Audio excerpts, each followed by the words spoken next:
우리 할렐루야 샬롬 하고 인사합니다. 할렐루야 할렐루야 샬롬 샬롬 샬롬 샬롬 샬롬 샬롬. 하나님 사랑합니다. 여러분 주 안에서 사랑합니다.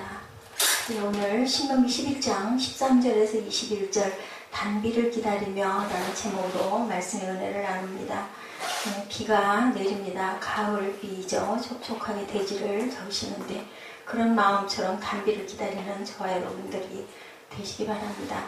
당신들이 오늘 내가 당신에게 명하는 그의 명령들을 착실히 듣고 주 당신들이 하나님을 사랑하며 온 마음과 정성을 다하여 주님을 섬기면 주님께서 당신들 땅에 가을비와 봄비를 철따라 내려주셔서 당신들이 곡식과 포도주와 기름을 거두게 하실 것이며, 오늘 신명기 11장 13절에서부터 이렇게 말씀합니다. 14절에 그러죠. 너의 땅에 이른비 늦은 비를 적당한 때에 내리시니 너희가 곡식과 포도주와 기름을 얻을 것이고, 15절에 또 가축을 위하여 들에 풀이 나게 하시리니 네가 먹고 배부를 것이라. 너희는 스스로 삼가라. 마음에 미혹하여 돌이켜 다른 신들을 섬김에 그것에게 절함으로 여호와께서 너에게 진 넣어서 하늘을 닫아 비를 내리지 아니하여 땅에 소산이 되지 않게 하심으로 너희가 야훼께서 주신 아름다운 땅에서 속히 멸망할까 하노라. 이러한 일들이 있지 않도록 너희를 삼가하라. 무엇을 삼가라고 하는 걸까요? 미혹당하지 않게 하고 다른 신에게 절하지 말라는 이런 말씀을 합니다. 그리고 이제 17절, 18절부터는 우리가 너무 잘 아는 너희는 나의 이 말을 너희 마음과 뜻에 두고 그것들을 너희 손목에 메어 기호를 삼고 너희 미간에 붙여 표를 삼으며, 그죠? 누워있을 때든지 일어날 때든지 이 말씀을 강론하라고, 어디나 눈에 뜨이는 곳마다 하나님의 말씀을 붙여서 항상 기억을 하라라는 말씀을 하고 있습니다. 유혹을 받고 마음이 변하지 않도록, 그러므로 너희는 이 말을 마음에 간직하고 골수에 새기고 그것을 손에 메어 표를 삼고 이마에 붙여 기호를 삼아라. 그리고 또한 그뿐만 아니라 너희 자녀에게 가르치고 너희 집에 앉아있을 때, 길을 갈 때나 누워있을 때나 일어나 있을 때든 앉아있을 때든 언제나 가르쳐라. 누구에게? 우리 자녀들에게. 그리고 너희 집 문설주와 대문에도 써서 붙여라. 이 정도로 붙여놓으면 눈을 감고 안 보려고 해도 안 볼 수가 없을 것 같습니다. 계절 중에 봄에 막 시작돼서 그 곡식을 기름지게 하는 계절이 오면은 그 계절에 고구라는 절기가 있습니다. 이것은 그 씨를 소독하고 모짜리를 준비하고 바쁠 때 비가 오는 그런 계절, 은총, 하나님 주시는 그 은총이죠. 비가 오는 걸 오늘도 나오는데 잔잔한 보슬비가 내려요. 이제 조금 더 추워지겠구나. 더워서 한 일주일 전만 해도 더워가지고 막 그렇게 에어컨 틀고 그냥 더워서 뜨거워했는데, 올여름이 뜨거운 대신에 가을도 아주 뭐라 그래야 되죠? 아주 산뜻하게 왔어요. 한 번에. 그냥 그래서 또 중간에 얼마나 더 더울지 모르겠지만 상상이 안 될 만큼 너무 날씨가 한꺼번에 시원해졌습니다. 11세기 이탈리아에서 태어나서 영국 교회의 주교가 되었던 분의 얘기입니다. 안젤름이라는 분인데요. 그분이 말씀하세요. 젊은 날에 그것은 왜 하나님이 사람이 되셨는가 라는 그 책 속에서 이런 말씀이 있습니다. 이제 미소한 인간이여, 내가 몰두해 있는 온갖 일을 잠깐 뒤로 하라. 잠시 동안 너의 혼란스러운 생각들로부터 너 자신을 감추어라. 이제 무거운 근심을 떨쳐버리고 너의 힘겨운 임무들을 내려놓아라. 예수님 말씀이죠. 수고하고 무거운 짐진 자들아 다 내게로 와라. 이 말씀이죠. 잠깐 하나님께 마음을 비우고 그분 안에서 안식을 취하라. 내 영혼의 골방에 들어가라. 하나님 위에 모든 것을 배제하라. 그리고 문을 닫고 그를 찾아라. 마태복음 6장 6절에 그죠? 우리 골방에 들어가서 문을 닫고 기도하라고 그러시죠. 그는 해야 할 일과 우리 마음을 어지럽히는 이런저런 생각과 무거운 근심을 내려놓고 잠시 동안이나마 하나님 앞에서 안식을 누리라고 이렇게 말합니다. 그런 후에 온 마음으로 다시 하나님을 찾아라. 이 대목이 우리가 믿음이란 하나님의 현존 앞에 나아가 엎드리는 것이 아닐까 하는 그런 감동이 왔어요. 어디에만? 주님 안에만 참된 안식이 있다. 잠시 우리가 사람과 사람 사이에서 산다는 것이 행복할 때도 있지만 특히나 가족 경우에 모여서 항상 얼굴을 보고 사는 경우에는 사람으로 인하여 그저 상처를 받을 때가 너무 많습니다. 아랫사람도 윗사람으로 인해서 상처가 있을 수 있고 윗사람도 아랫사람으로 인하여 상처를 받을 수밖에 없어요. 근데 그 상처 어디에다가 하나님께 솔직하게 내려놓고 하나님의 은총을 구했을 때 마음에 우리 잔잔한 평화와 안식이 오는 것, 그것보다 귀한 것은 없죠. 예, 그것이 바로 신앙의 신비입니다. 예, 안셀림이 권고하듯이 온 힘을 다해 주의 얼굴을 찾아라. 그냥 적당히 하나님하고 부른다고 하나님이 오시는 게 아니라 온 힘을 다해서, 우리 말씀에도 있죠. 힘써 알아라, 힘써 구해라, 그리고 두드리라, 찾으라. 예, 그 부분도 계속해서 두들기고 찾고 찾으라는 말씀을 하고 계십니다. 가을비와 봄비로 내리는 그 은총을, 그게 꼭 비뿐만이 아니라 어떤 기적만이 아니라 뭐 무리를 걷는다든지 안진뱅이가 일어난다든지 눈을 못 떴던 사람이 눈을 떴다든지 이게 기적이 아니라 비가 오는 것도 기적입니다. 우리가 아침에 숨쉬고 일어날 수 있는 것도 기적이죠. 저는 그런 생각을 참 많이 합니다. 신명기는 출애굽 공동체가 어떻게 살아야 할 것인지를 가르치는 책이죠. 하나님의 은총으로 세상 속의 삶에서 벗어나서 자기 삶에 대해 주도권을 누리는 자유인으로 살고, 그러면서도 또한 하나님을 사랑하고 이웃을 잘 섬기며 살아라. 새로운 삶을 추구하는 이들이 무엇보다 먼저 명심해야 될 것은 하나님의 은총이 넉넉하다는 사실을 우리가 기억해야 된다. 신명기는 하나님의 백성들이 누리는 복을 이렇게 설명을 하고 있습니다. 주님께서 당신들 땅에 가을비와 봄비를 철따라 내려주셔서 13절에도 그렇게 말씀하시죠. 당신들이 곡식과 포도주와 거른 기름을 거두게 할 것이며, 14, 15절이죠. 들에는 당신들의 가축이 먹을 풀을 자라게 해주실 것이며 그리하여 당신들은 배불리 먹고 살 것이다. 아름다운 전원 풍경이 떠오릅니다. 때가 되어 비가 내리고 수고하고 땀 흘린 만큼 거둘 수 있다는 것, 들판에 가축들이 먹을 풀이 자란다는 것, 평범하고 당연한 일 같지만 그것도 생각해보면 하나님의 은총이다. 사람들은 하나님의 은총을 특별하고 비정상적인 것만 기적이라고 생각을 하지만 사실은 우리의 일상 자체도 기적이다. 작은 일 하나로, 그죠? 어제 같은 경우에도 누가 전화로 잠깐 시비를 걸고 나면 하루 종일 그 기분이 찝찝하고 리듬이 깨지고, 그죠? 마음의 평강이 깨지는 이런 사건들이 생각지 못했던 일들이 많이 일어납니다. 그렇기 때문에 작은 일, 어떠한 하나의 일도 하나님께서 우리를 지키시고 보호하시고 항상 인도해 주시기 때문에 잘 살아갈 수 있다는 것을 생각해야 된다. 평범한 은총을 누리는 것도 이렇게 아주 귀하다는 생각을 합니다. 13절에는 뭐라고 말씀하세요? 주어지는 선물에 대해서 말씀합니다.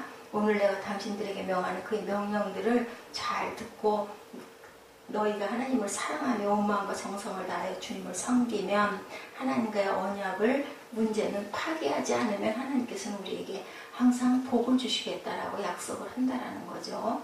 내가 많은 것을 누리기 위해서는 다른 이의 몫을 차지해야 하기 때문에 그것이 중요한 게 아니고 다른 신을 섬기지 말아라.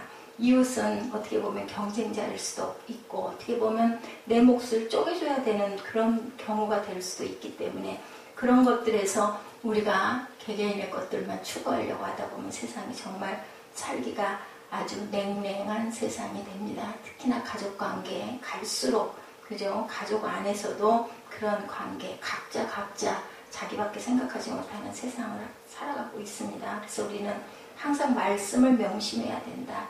사람은 자칫하면 욕망의 포로가 되기 쉽죠. 우리가 항상 마음의 중심을 잘 잡아야 된다. 무릎 지킬 만한 것보다 마음을 다스리라. 항상 마음이 출렁거리죠. 그렇기 때문에 항상 내 마음을 다잡으려고 노력을 해야 된다. 신명기 11장 18절 20절에도 그렇게 말씀을 하고 있습니다. 우리 18절 20절 한번 함께 읽어볼까요? 18절과 19절 20절 함께 합독합니다. 이러므로 너희는 나의 이 말을 너희의 마음과 뜻에 두고 또 그것을 너희의 손목에 메어 기호를 삼고 너희 미간에 붙여 표를 삼으며 그것을 너희 자녀에게 가르치며 집에 앉았을 때라든지 길을 갈 때든지 누워있을 때든지 일어날 때든지 이 말씀을 강론하고 내 집 문설주와 바깥문에 기록하라. 그리하면 여호와께서 너희 조상들에게 주리라고 맹세하신 땅에서 너희의 날과 너희 자녀의 날이 많아서 하늘의 땅을 덮는 날과 같으리라. 그죠? 예, 이렇게 항상 하나님의 말씀에 우리가 그죠? 그게 뭐라고 그래요? 신약에서는 전신갑주. 말씀으로 우리가 무장을 하고 살아야 된다.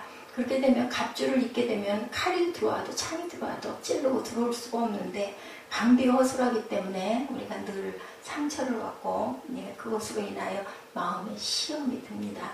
마음에 간직하라, 골수에 새기라, 손에 매라, 이마에 붙이라, 진문설주와 대문에다 써붙이라. 우리 그 각각의 가정도 옛날에도 보면 대문이라는 게 있었죠. 그래서 뭐 입춘 대길 뭐 이런 거 써서 붙이지 않아요. 그리고 그 집에 들어가면은 뭐라 그러죠? 대청마루 그 위에 앞에도 그렇고 현판 같은 거 써붙입니다. 성경 말씀은 아니지만 그렇게 좋은 성구들 또 뭐 지금도 크리스찬들 가정에 가면은 액자들을 많이 해서 은혜가 있는 말씀들을 붙이듯이 이스라엘 백성들은 아주 열심히 하나님 말씀을 그렇게 외우고 살았던 사람들이죠. 그래서 우리 입 속에서 그냥 항상 말씀이 새어나올 수 있어야 된다. 그게 어려울 때는 뭐예요? 우리 찬양하지 않아요?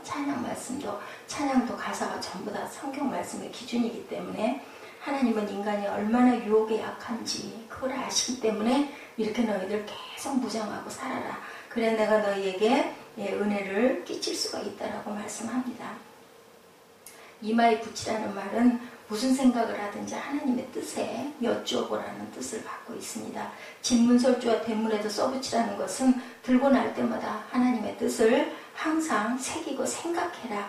골수에 서게 두라는 말은 언뜻 떠오른 것이 그죠? 우리가 그것을 우리 마음밭에 항상 새겨라.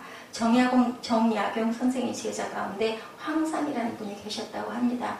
70세가 넘어서도 어떻게 열심히 공부에 매진하니 사람들이 뭐 그렇게까지 그 연세에 그 정도면 됐지 뭘 그렇게 항상 그렇게 공부를 하십니까? 그랬더니 스승의 일화를 그러니까 정야공 선생의 일화를 들어줬겠죠. 제자 중에 황삼이라는 분이 하는 얘기다 보니까 일화를 들려줬대요. 우리 선생님은 강진에서 유배 생활을 하는 동안 복사뼈에 3번 구멍이 나도록 공부하셨다. 양반다리 하고 하도 오줌이나 오래 앉아있으면 그죠? 그 복숭아씨 거기가 딱딱해지잖아요. 거기에 구멍이 다 날 정도로 그렇게 오랫동안 앉아서 공부를 하셨다. 스스로 하나님의 백성이라 우리가 자부하면서 하나님의 백성답게 살기 위해서 우리가 얼마만큼 노력을 하고 있는지 얼마나 하나님 말씀 중심으로 살아가고 있는지 다시 한번 새겨보는 시간 갖도록 합니다. 이것이 바로 성육신이다. 성육신의 사건은 예수님에게만 해당되는 게 아니라 우리 삶을 통해서도 나타나죠. 그래서 말씀을 가르치라 그러죠. 가르치라가 그것입니다. 종교는 가르침을 중요하게 생각합니다. 특히 우리 성서 종교는 그렇죠. 신앙 공동체는 가르침을 통해 존속이 됩니다. 말씀 속에서 우리가 잘한다고 그러죠. 이 말을 너희 자녀에게 가르쳐라. 너희 집에 앉아있을 때나 길을 갈 때나 누워있을 때나 일어있을 때나 언제나 가르쳐라. 19절에도. 그래서 헤셀이라는 사람은 토라를 공부하는 것은 공부하는 마음에 던져지는 도전이며 동시에 하나님과 인간의 대화에 참여하는 것이고 시간을 성화시키는 행위다라고 이렇게 얘기했어요. 종교교육은 지식의 전달이 아니고 사건에 동참시키는 것이어야 한다. 물론 말씀도 우리가 배워야 되겠지만 그 말씀 속에 깊은 뜻을 우리 생활 속에서 살아야 된다는 거죠. 접목을 해야 된다. 그렇기 때문에 헤셀은 하나님의 말씀을 가르친다는 것은 보통 학교가 성취하지 못한 일을 하는 것이다. 항상 얘기가 우리 학교 교육보다 그죠? 우리 교회에서 가르치는 성경 말씀이 최고의 지혜다라고 생각을 하는데 세상 사람들은 그렇게 생각하지 않죠. 교회에서 하도 오라고 불러대고 그죠? 한 사람만 와도 그냥 너무너무 기뻐하고 하니까 그냥 뭐 내가 뭐가 된 것 같이 교회 한번 나가려면 뻐기는 사람들이 많아요. 전도 하나 하려면 아주 힘이 들죠. 근데 사실은 너무 어리석은 사람들이라는 겁니다. 학생에게 살아있는 동안에 신비와 놀라움을 느끼게 해주는 일, 자신이 무한하게 값진 존재면서 동시에 모든 것을 빛으로 얻는 존재라는 사실을 우리가 알고 시간 속에 성을 깨달으며 축지의 능력을 기르고 하나님과 인간을 동시에 함께 생각하는 능력을 지니도록 해주는 일이 바로 바로 뭐라고요? 성경을 가르치는 것이다. 자녀에게 하나님의 말씀을 가르치는 것은 정말로 거룩하고 아름다운 일입니다. 나의 있음이 기적임을 일깨워주고 내가 사랑의 빚진 자임을 잊지 않게 하고 삶을 축하하는 법을 가르쳐주고 하늘의 뜻에 수정된 마음이 되도록 우리가 살아간다면 그보다 멋진 교육이 없죠. 그래서 항상 일상 속에서 자녀들에게 아니면 이웃에게 후진에게 하나님의 말씀을 우리가 살아내기도 하고 하나님 말씀을 항상 강론할 수 있는 저와 여러분이 되시기 바랍니다. 꽃이 진 자리에 열매가 맺히죠. 농부들이 가을비와 봄비를 기다리듯이 우리도 은총의 단비를 기다려야 하겠죠. 그래야 우리 신앙의 열매를 맺을 수 있고 삶이 힘겨울수록 하나님의 말씀으로 우리가 자꾸 자주 돌아갈 줄 아는 저와 여러분 되시기 바랍니다. 말씀을 골수에 새기고 누가 뭐라고 하든지 그 말씀을 따라 걷기로 작정하는 순간 우리 속에서는 믿음의 뿌리가 튼튼하게 자라서 깊이 뿌리 내릴 줄로 믿습니다. 오늘 하루도 승리하는 하루 되시기를 주님의 이름으로 축복합니다. 기도하시겠습니다.